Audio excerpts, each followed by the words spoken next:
Oh, okay, okay. All right. I think y'all can hear me now. Oh shoot.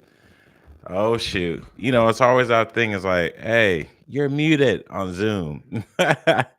Okay, we are on, we are popping. And so I'm excited to talk to you about one networking skill that you need as an entrepreneur, as a business owner, as a leader, as a student.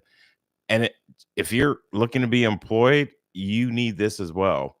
And this is something that I didn't know that I was really good at, and it just allowed me to excel and do well. That's why I became a business owner because it seemed like, oh, it just came easy to me. You know that one thing that comes easy to me, but you probably are asking like, I have no idea what that one thing is. It couldn't be just one thing. But I'm like, it is kind of like one thing. What is that one thing that you need when you're networking, when you're talking to people? And it's really funny in the regards how I like to look at movies, and when I look at movies, some of the best movies are ones that I like to predict and see what's going to happen. And typically, I'm going to be right. I try not to call it out, but I'm one of those people that I like to call it out, just depending on the movie.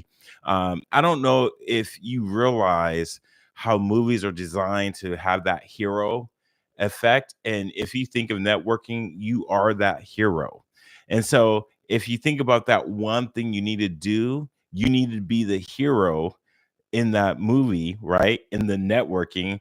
And so I'm going to give you three movies, and some of these might be dated for you, but I'm going to say movie number one is Jerry Maguire. Movie number two is Avatar. And technically, this is not a movie, but this is more recent and that everybody loves. Ted Lasso. It's a series on Apple. Those two movies and one series, they have one thing in common. But sometimes the storyline, because of the hero, takes us on different levels. But we fall in love with the hero because that one thing in networking that sometimes we may think that we're not trying to achieve, but we really are, but we're doing it in different ways.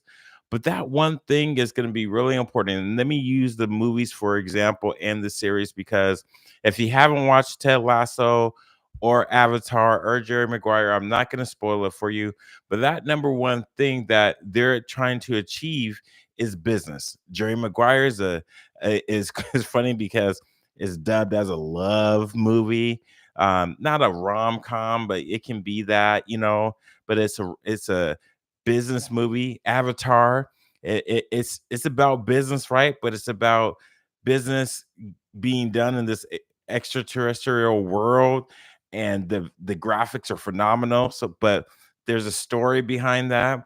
And then Ted Lasso, he's a football coach becoming a soccer coach in another world, right? And all these have like somewhat the same issue of when you're going into a new environment. Jerry Maguire went from one environment to a new environment. The hero in I think his name was Jared in Avatar, he went from his old body to the Avatar body. Ted Lasso, he went from the States to the UK, right? Doing something different, but they were all doing something that they were passionate about. So when it comes to networking, it's no different from you. I want you to understand that in networking, we've all been told lies. And let's just be real, networking has this major ick, if you want to call it that, that ick factor that we've all, and then I'm going to use my notes over here because I want to keep this short, and I can go on and on about this.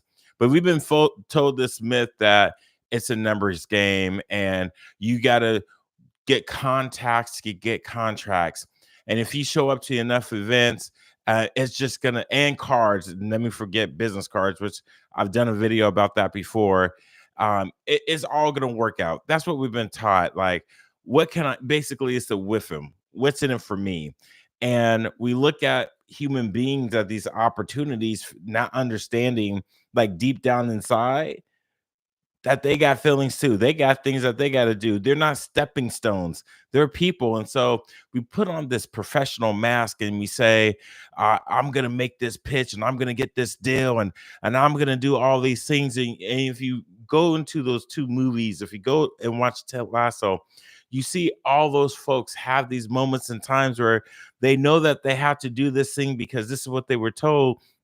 And it's kind of like the old school model of networking, because we're now in this digital age where we can do it completely different. And if we're going to do it the old school way, it's going to be draining. And so the worst part is it, it doesn't work. It's just doesn't work. That's why I was doing my videos about it before. And oh, also to my viewer out there, thank you for joining. Thank you for the like. If you have any questions, let me put it in here. And let me just say, the one networking skill you need to make it as an entrepreneur. Let me put that in the chat. What is the one networking skill you think you need to make it as an entrepreneur? What is that one? What do you think that one skill is you need? Because there's multiple skills. But so let me get out of the first section I wanted to talk to you about, of when we create this section, or when I'm talking about this section right here, is this old school model. We know things are different, but I'm going to say, if you're doing this old school model where you're bringing a whole bunch of business cards, I don't even bring my business cards, right? It just puts us in a dark hole because it feels very lonely. It's not going to get you the things that you want. And I'm just like, why am I doing this? You ever feel that feeling like, why am I doing this? And so this is where I want to get to my next point of, when I said the contacts lead to contracts, uh, that became a real lonely feeling for me. When I was actually a few years ago, when I was like, these contacts now are not gonna lead to contracts. Like, I'm like, who are these people? And that was my light bulb moment, because I realized that when I was collecting these contacts, it was what's in it for me. It was not about building relationships. It should be, when you're going to go to these functions, that you build and nurture authentic, that's mutually beneficial relationships. Because remember in my last video, if you haven't seen it, go check it out. But I say, I don't go to networking functions just to say I'm going to stay for the whole thing. I'm going to meet this amount of people, and if I'm going to stay for this time, that's it. And if I don't meet anyone, I don't meet anyone. That's just what it is. And when it comes down to, I turn it into this different mindset to this lifestyle. You can even say, like, look, it's a not a minor tweak, it's a completely different mindset. But I turned it into a lifestyle, because it was no more what can I get, as in what's in it for me, the with them. It's now about, what can I give? It's about understanding, like, how can I help these people and be a solution to them. And so when I made that mental shift, everything changed. And when I turned it into my lifestyle, everything changed, because it wasn't just creating value for them, it was just also creating value for me. Because when it came down to it, I started to now connect with people. And even though they may not have going to serve my business, I was learning that I can be a connector and I can help them solve issues for their business, and for that business, for this business over here. Because what you have to do, and you can say, okay, Nathan, how does this work for me? First of all, you got to immediately say, I need to stop selling and start serving. This is where the conversation goes from, you're going to help this person out. You're not, and this is where, in the art of the communication, you're not just waiting to jump in and get another person to hear your pitch. You're not pitching, you are listening. So that's the number two. You are becoming a ridiculously good listener. You are no longer trying to see when you can jump into the conversation and sell your goods and services, or get a time schedule, which is why, on the digital platforms or the social media, people say, here, let me send you my scheduler before I even get to exchange my name with you. Just because you see my name doesn't mean that you know me, right? And this is where you listening, if you're really paying attention, Make sure I'm staying on top with my notes. When you're really paying attention and you're making eye contact and you're asking questions that is genuinely uh, important to them and to their business, because they might not be about that business. They might be doing something as a stepping stone for that business, and that business isn't what they really want. Maybe it's a means to an end. So when you get to know them, you're starting to figure out like, oh, so this is your biggest challenge, or this is what you're working on right now, and you can say, I can help you with that right now. Now you're like, okay, now because you number two, because number one, you stopped selling and you started to serve. Number two, you became really good at listening. And then number three, what you're going to do is you're going to master meaningful follow up. And so, what I mean by that is, when you get their information, and this is where you get their information right then, right there. It could be a text message, you can have a digital card. You can say, let me send you an email because you said this was your problem. I think I'm able to help you with something, and you don't expect anything in return. That is probably one of the biggest problems is people say, "Hey, I'm going to give you this, and if you could give me this, that'd be great." Mm, that kind of feels a little sleazy. That doesn't feel like you're being authentic, because that leads to number 4. You just need to be you. You know what I'm saying? You just need to be you. Look, people can take these videos, can go and make AI content where there's no ums, there's no ahs. If you watch or my you know what I'm saying, right? You feel me? All those things that allow your brain to get a break, all of those things can be removed out of videos, and it can be very polished. People are a LinkedIn profile can be this resume, because people do use it for resumes, right? And what that does is it doesn't allow for you, when you have this conversation with someone that's so polished, and that person's on the other end not realizing that this is not just a professional thing, it's personal.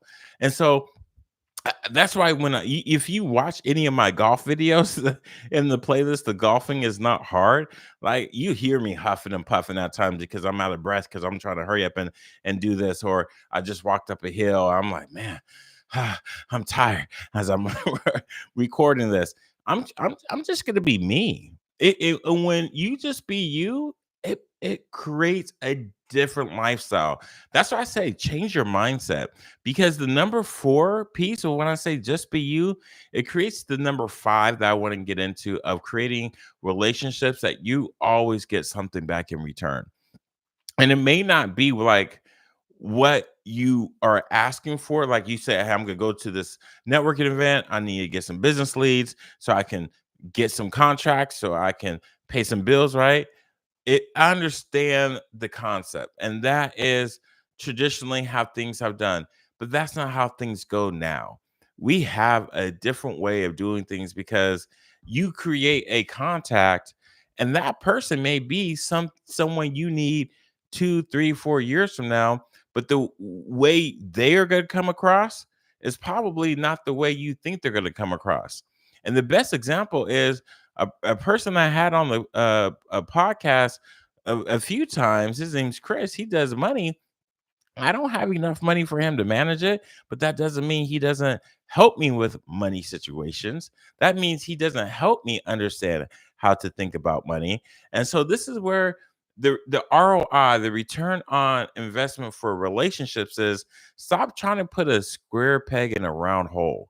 And so this is why, for me, I realized I had all these great people, including basically my clients. No, I don't say basically my clients, but there's a lot of great people that a lot of them were my clients. I'm like, how do you not know this client over here?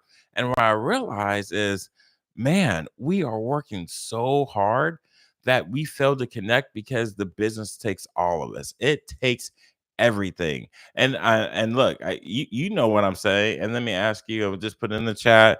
Uh, What's one thing you need?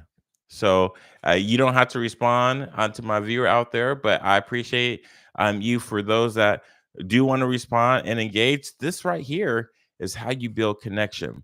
And so this is where I created this conference, a yearly conference that led for me to do so many things. And let me just be clear, I would never would have created this if I didn't see that there was a need for it. This was not about me. This was me seeing how we were not connecting with one another and with each other in a way that was meaningful and purposeful and authentic. Because when you see those connections and people start talking, and that Let's Connect conferences, because we were having coffees to did a one happy hour and then the barbecue, and people kept just talking. It was like, oh wow, I had one person say like, Nathan, I've been to every single one of your conferences and I've still yet to connect with every single person I met. And it's not like I had 1,000 people there. I didn't even have 200. I had like around anywhere from 75 to 100 people each day there. And it's crazy because people coming in and out and they're just there, and then all of a sudden they're not there. But I create times for us to network and talk now, because I realize that we have so much going on, and it's hard to it's not that you're gonna hand out another business card. It's like, I'm talking to this person. Oh, I'm having a real conversation, and I ain't got a front. I ain't got a code switch. I ain't got to be knowing I ain't, so this is why I want you to understand. And the number one thing you need to build as a skill is trust. The number one thing you can do when you go through understanding, first and foremost, this is not about creating a old model into who you are. You're getting rid of that networking lie. To number two, you're creating from, instead of collecting business cards, you're making connections. Goes to number three, you are listening, because now you are saying, and let me put it this way. Let me redo that. Okay. Number one, this is what you need to do. Walk away with this. Number one, you are serving. Two, you're serving because you're listening. By number three, you are following up with the person. You're going to listen because now you're going to give, not just in that moment, but afterwards in the follow up. Because number four, you're being you. And if there is an opportunity for that person to re-engage, or at that moment to engage with you and connect with you, they will allow you to talk. And then that will come to number five. You're going to get this ROI relationship